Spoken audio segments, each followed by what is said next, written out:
الحمد لله رب العالمين والصلاة والسلام على سيد الأنبياء والمرسلين نبينا محمد وعلى آله وصحبه أجمعين ومن تبعهم بإحسان إلى يوم الدين. ناظرین کرام، مجلس مذاکرہ کے اس پروگرام میں آپ سب کا استقبال ہے. السلام علیکم ورحمۃ اللہ وبرکاتہ.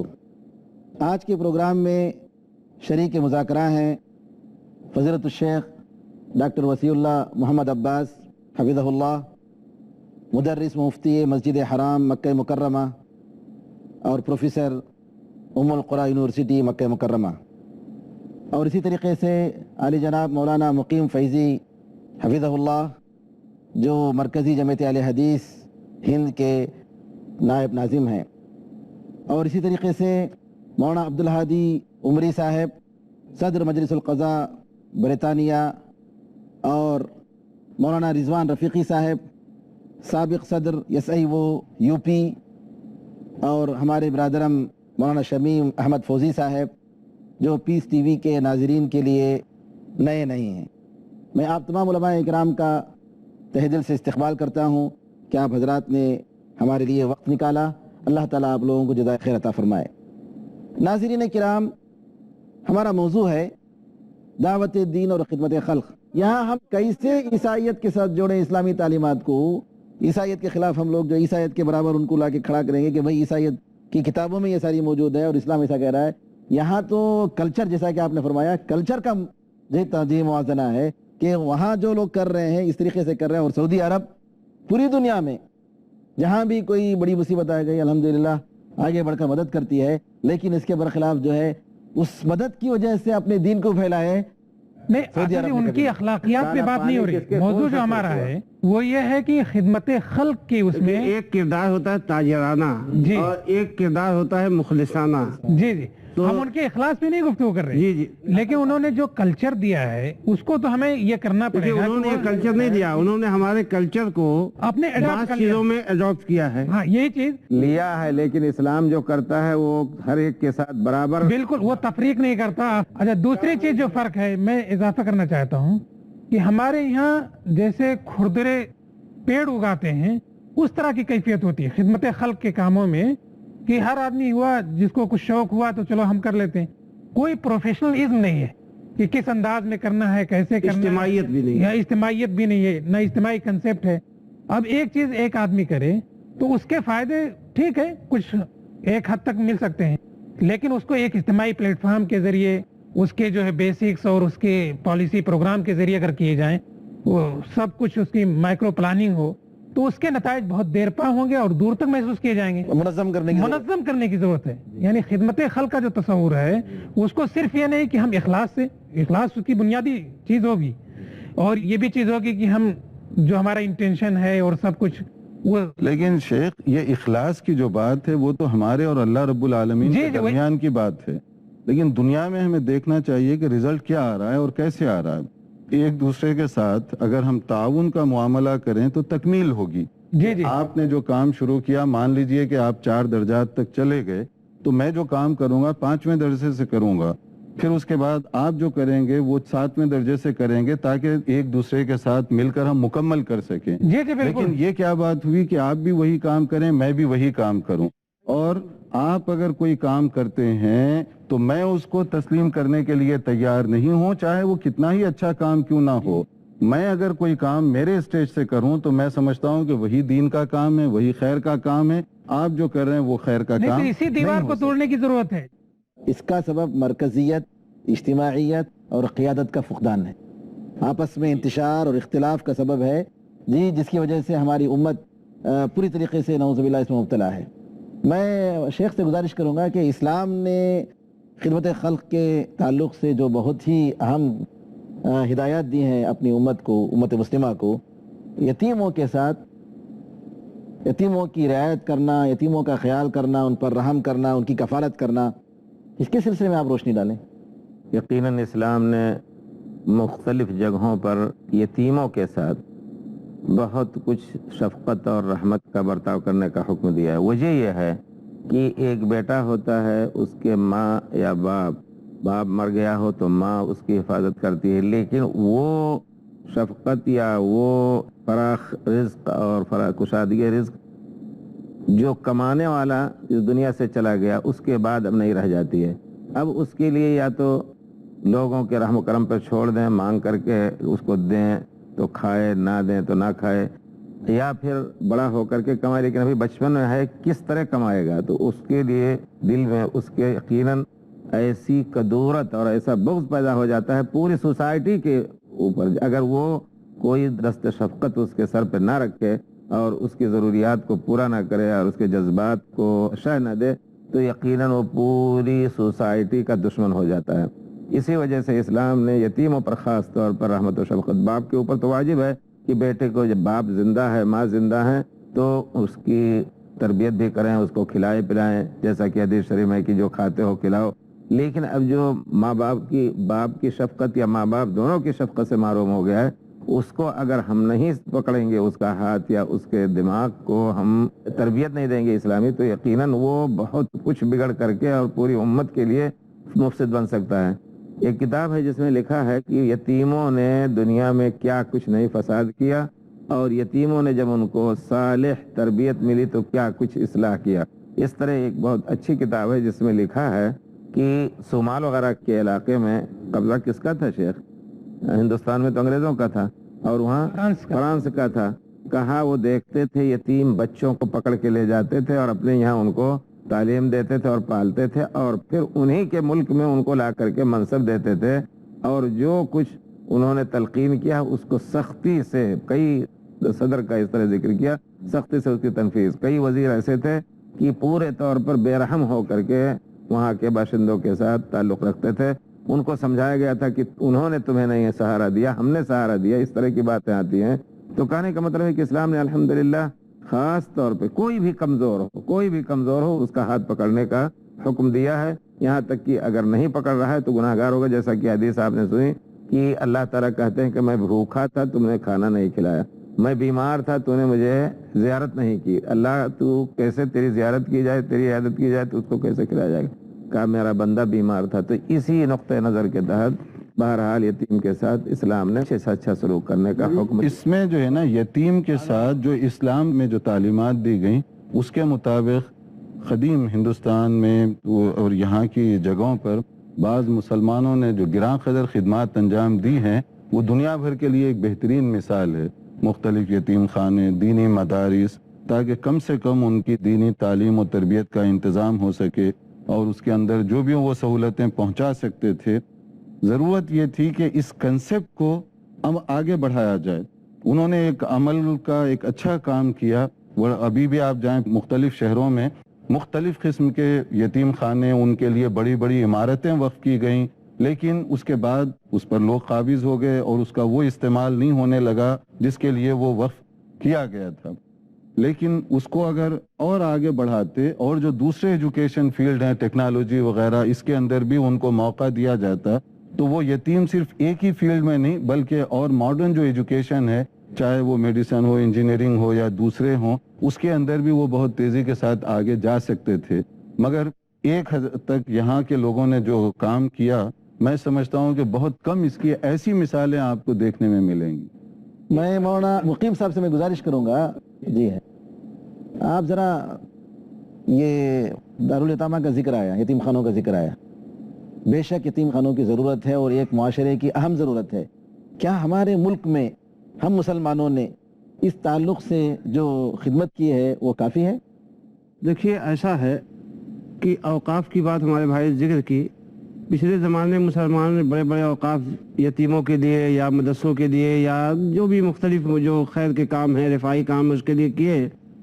آج بھی الحمدللہ انفرادی سطح پہ بہت سے لوگ کام کرنے والے ہیں اور ان کے اندر جذبہ خیر بھی ساری چیزیں ہیں, لیکن ایک استحصالی طبقہ ہے جو ان کاوشوں کو یعنی ان کاوشوں کی برکتیں لیے جا رہا ہے. تو اس پہلو پر ہم کو بہت سنجیدگی کے ساتھ غور کرنے کی ضرورت ہے.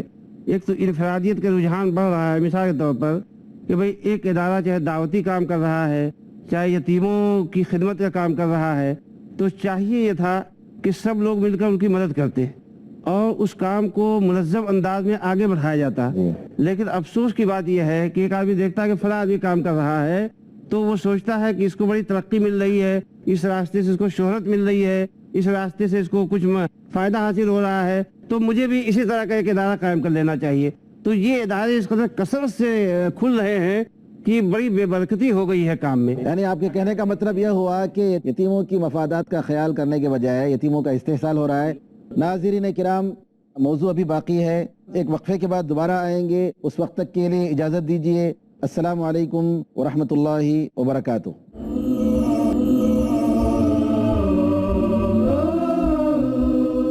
السلام علیکم ورحمۃ اللہ وبرکاتہ.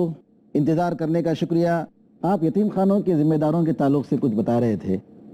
میں گزارش کروں گا کہ اس موضوع کو اور آگے بڑھائیں، تفصیل بتائیں. دیکھیے، یتیم خانوں ہی کے ذمہ دار نہیں، یتیم خانے اور اس کے ساتھ ساتھ بہت سے ادارے، چاہے وہ دعوتی ہوں چاہے تعلیمی ہوں، تو ایک ایسا رجحان لوگوں میں بن رہا ہے کہ ہر آدمی ایک مدیر کی شکل میں، ایک مینیجر کی شکل میں، یا ایک مدرسے یا ادارے کے ناظم کی شکل میں یا ہیڈ آف ڈپارٹمنٹ کی شکل میں آنا چاہتا ہے، اور اس کی وجہ سے اس کے بڑے منفی اثرات پڑ رہے ہیں. لیکن دوسری طرف ایک پہلو یہ بھی ہے کہ بعض وہ ادارے جو معروف ہیں اور بڑی حیثیت رکھتے ہیں، ان میں بھی جو ہے منمانی کا یا خودسری کا ایک رجحان ہے، وہ بھی بہت خطرناک ہے. اب اس کے لیے جو ہے کس طریقے سے اس پہ قابو پایا جا سکتا ہے، یہ جو ہے ہم سب کے لیے غور کرنے کی چیز ہے، اور اس پہ سنجیدہ طبقے کو ضرور سوچنا چاہیے. کیونکہ اگر اس پہلو پہ ہم نہیں غور کریں گے یا جو منفی اثرات ہیں اس کے سدباب کی کوشش نہیں کریں گے، تو اس کے نتائج یعنی اچھے نہیں ہوں گے. دوسری بات یہ کہ ہماری ضرورتیں، یعنی جو ہمارا کھانا خالی ہے، وہ مزید خالی ہوتا چلا جائے گا، اور جس سے بہت سے المیے جنم لیں گے جو سامنے آتے رہتے ہیں. تو اس پہ کام کرنے کی ضرورت ہے. میں شیخ مقیم صاحب کے اسی بات کو آگے بڑھاتے ہوئے ایک نقطہ یہ بیان کرنا چاہوں گا کہ یتیم خانے، بہرحال اس کا تصور اگر ہے معاشرے میں تو ایک اچھا شگون ہے، لیکن ابھی ہمارے معاشرے میں جو یہ سوچ بڑھ رہی ہے کہ ان یتیموں کی پرورش اسی یتیم خانے ہی کا کام ہے، اسی دارالایتام کا کام ہے، تو اس کی وجہ سے کیا ہوتا ہے، وہ دور دراز کی بستیاں جہاں پر یہ یتیم خانے نہیں ہیں، تو اس سوچ کی وجہ سے وہاں پاس پڑوس میں بسنے والا یتیم وہ بہت ہی پریشانی کا شکار ہوتا ہے.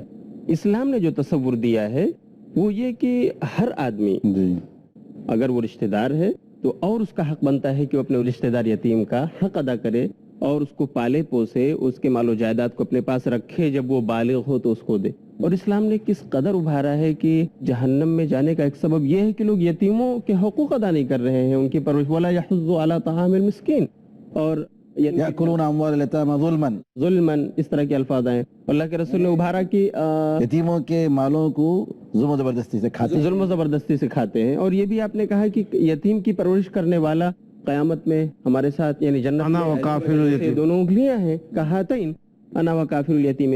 تو اس سے پتہ چلتا ہے کہ ہر آدمی انفرادی طور سے بھی اپنی سوسائٹی اور سماج میں رہتے ہوئے اپنے رشتہ دار یتیم کا، اسی طرح سماج اور سوسائٹی کے کسی غیر یتیم کا بھی جو اس کا رشتہ دار نہیں ہے، اس کی کفالت انفرادی طور سے بھی کر سکتا ہے، اور اسے کبھی بھی دارالایتام پر ڈیپینڈ نہیں ہونا چاہیے. اور اگر ہر آدمی، ہر قبیلے کا، ہر خاندان کا اپنے یتیموں کو سنبھالنے کی ذمہ داری لے لے، پھر یتیم خانوں کی ضرورت کا سوال بھی نہیں ہے.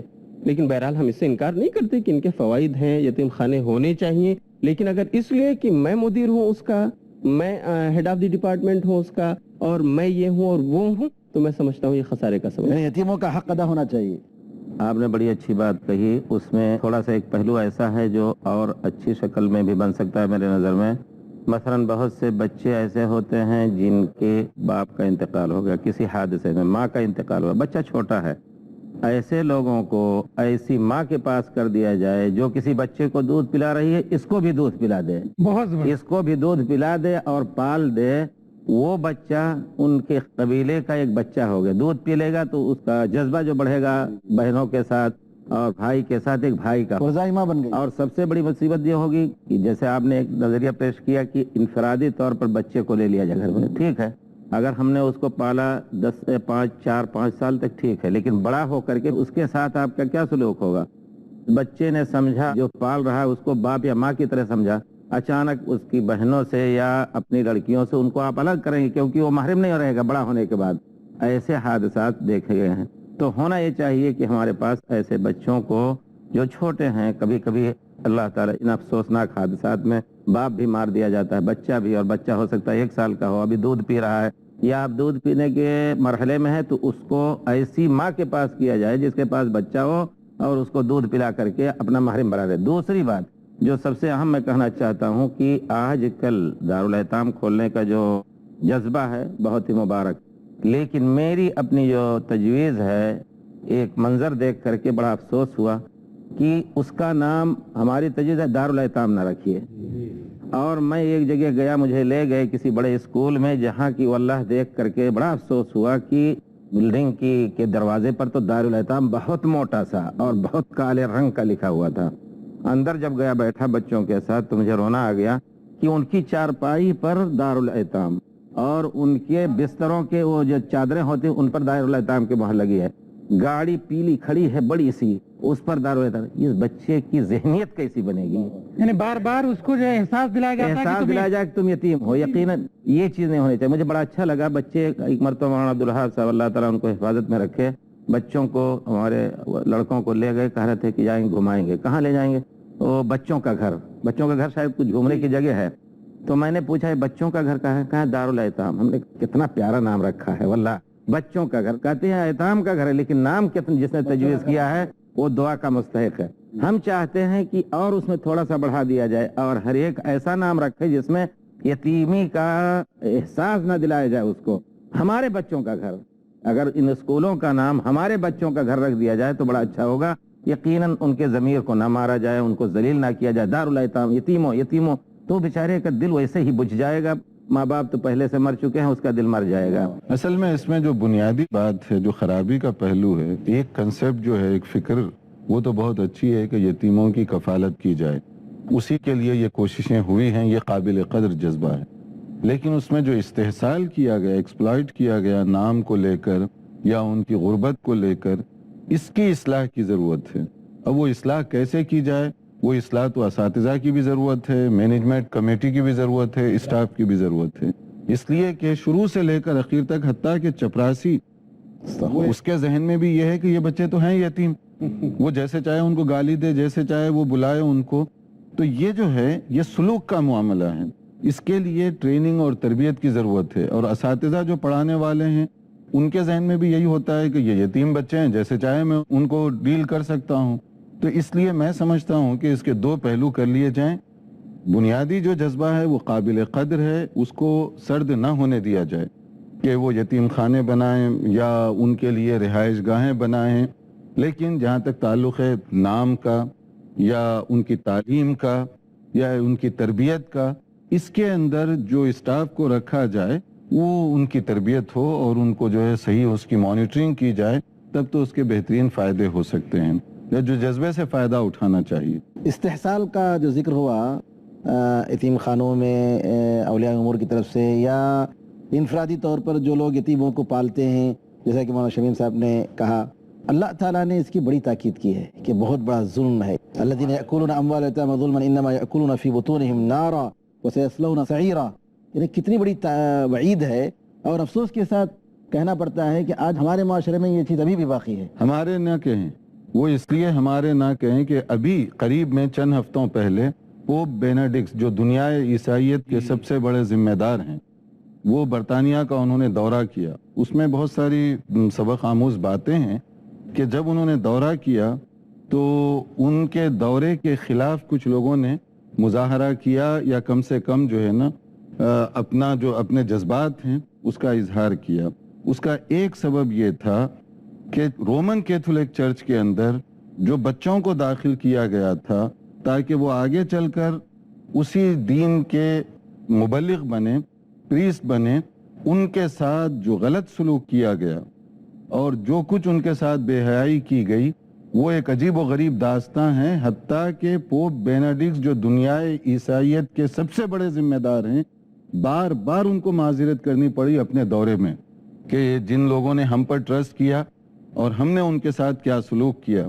تو اس لیے اس کو ہم یہ نہ کہیں کہ یہ شاید ہمارے ہی معاشرے کا حصہ ہے، بلکہ وہاں صورتحال اس سے زیادہ افسوسناک ہے۔ اسی چیز میں ایک چیز ایڈ کرنا چاہ رہا تھا، جیسے تجویز آئی تھی کہ